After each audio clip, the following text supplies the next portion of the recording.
Bruce Tremper with Utah Avalanche Center, and this tutorial is on how to read the Avalanche Advisory.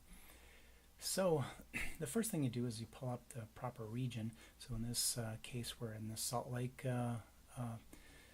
Avalanche Advisory, which is the Avalanche Advisory for the Wasatch Range. And the first thing that comes up here, as you see, is this box, Special Announcements. If there's anything special going on, then we'll talk about it here. In this case, it's artillery firing at the town of Alta.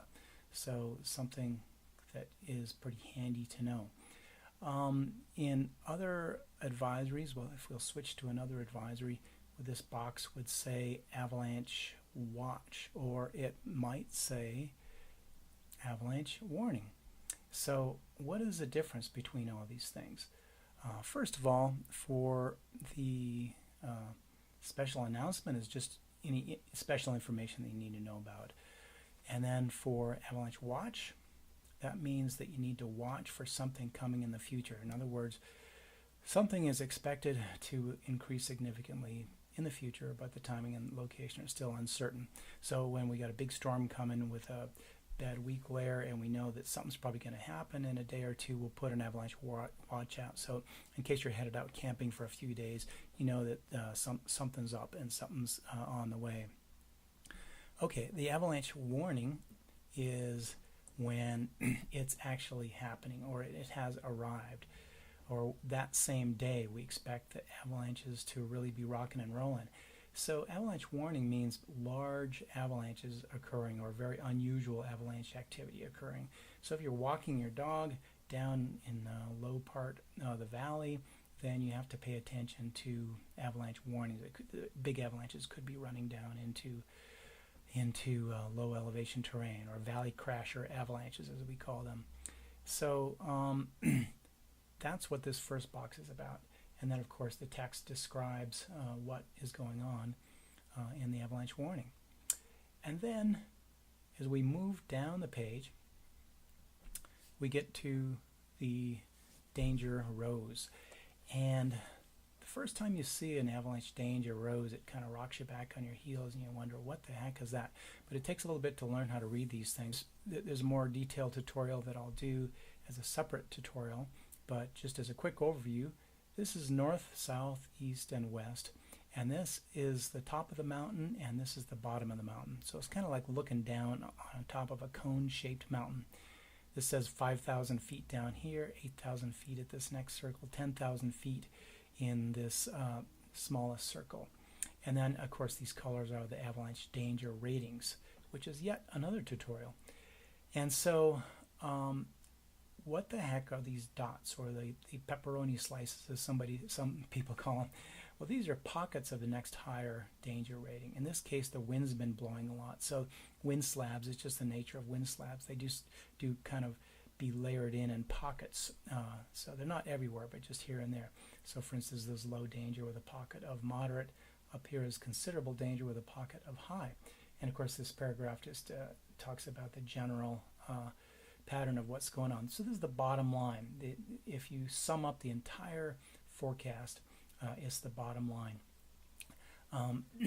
And this danger rose kind of sums up as a graphic way to picture where the danger is.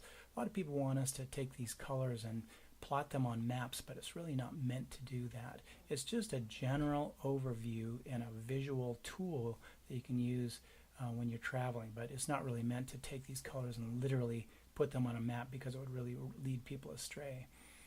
You can click on the danger rose tutorial here and go through the whole tutorial. If you want tomorrow's danger rating, you can click on tomorrow's danger rating here, and it'll take you to that page. As we travel down the advisory, current conditions. This is the folks in New York or Los Angeles love this page because it lets them know whether they should fly to Utah for the weekend to do some recreating. But we talk about, we give you the straight poop on how much snow fell, and how much water, what the snow conditions are like, and very important thing to know before you go into the backcountry.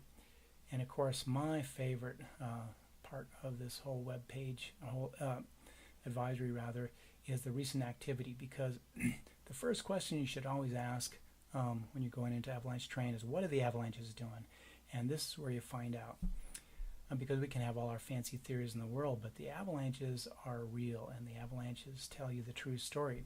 So in this case, skiers were triggering a few avalanches, which is really important. We talk about you know, how big they are, where they are, and then we have these links. You can click on this link here. This takes you to an avalanche incident that was posted in Days Fork, and this was just sent in by somebody who was out there, and they took photos. So a lot of this stuff is crowdsourced. A lot of it comes from our staff, but most of it is really crowdsourced. People just like you sending in observations of what's going on, taking pictures or videos, telling the story of what happened, and we have maps of where it's located, and so on.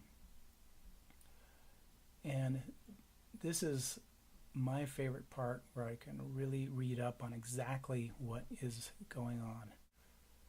So going back to the Avalanche Advisory again, as we go down a little bit farther, we see the meat and potatoes of the Avalanche Advisory. These are the different kinds of avalanches that are occurring on this particular day. Avalanche activity is not really, unfortunately, is more complicated than a lot of people think. There's different kinds of avalanches in different places.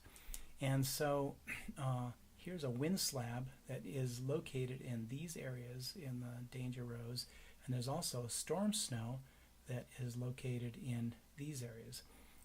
And this danger row is described where you're going to find this stuff. And that'll be another tutorial about the difference between the different kinds of avalanches, or avalanche types, which we're calling them threats here, threat number 1 and threat number 2. So for instance, wind slabs, they do occur in these areas on the danger rows. This is the probability of them occurring, so it's kind of in the middle of the scale. Here's the size of the avalanche, kind of a little bit smaller than average, but they are fairly widespread, and there's the trend, what we think is going to happen in the future. And of course, this is the text that describes where you're going to find these, how to recognize them, and how to manage this particular kind of avalanche dragon that we've got going on out there. And then the second kind of avalanche is storm snow. So the storm snow is the snow that's not wind affected. So the snow that's in non-wind affected areas, this is the kind of danger rating you're going to find in those non-wind affected areas, if that makes sense, and probability, size, trend, and so on.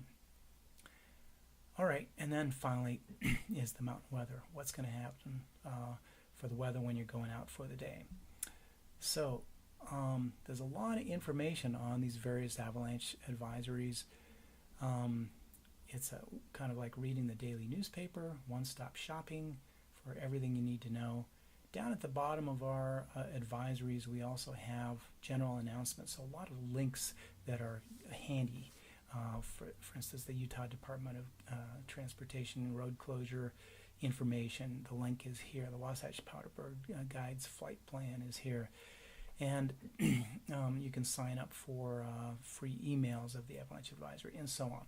So you can see a lot of that stuff down at the bottom of the page. Anyway, that is kind of the basics of how to read the Avalanche Advisory, and hope that helps you out, and stay safe.